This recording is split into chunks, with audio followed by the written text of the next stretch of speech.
Euthanasia is a hotly debated conversation happening right now in America, and quite frankly, I'm not sure why it's so controversial, because if someone is experiencing such a level of pain or suffering that they want to relieve that by taking their own life, I say, why not? Biologically, we as humans are wired to want to live. And if someone is experiencing, again, this level of discomfort that they want to go over the edge and take their own life, they should have every right to do so, even outside of the context of the abortion argument that, oh, you're harming the fetus, you're harming the child if you get an abortion.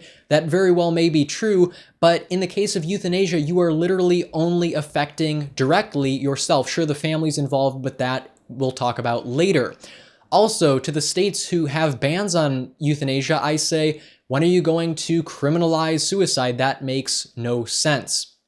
Now, two stories I want to illustrate in this video, the first of which being Brittany Maynard. She lived in California, was suffering terminal brain cancer, and then moved to Oregon where euthanasia is illegal, so she could relieve that pain and suffering. Many said that, oh, she's selfish, she doesn't care about her family or children, and that's terrible. When in reality, who are they to judge? If anything, those people are being selfish by saying that she should continue living through that suffering for the sake of her family when, again, she would eventually have died.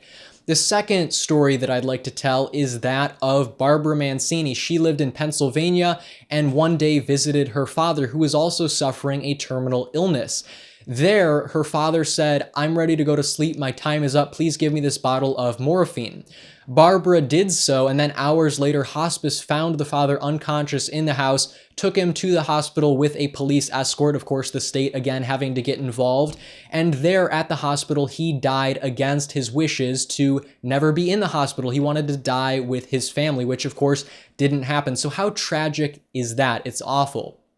Now, last but not least, I find it interesting how hospitals and nursing homes are vehemently against euthanasia, which is very interesting because my way of thinking is that they can't make a living off of your dying. But let me know in the comments below, what are your thoughts on euthanasia? Should it be illegal? Should it be legal? Is it a valid means of healthcare? Let me know in the comments below. Peace, love, and liberty. Andrew Demeter, signing out.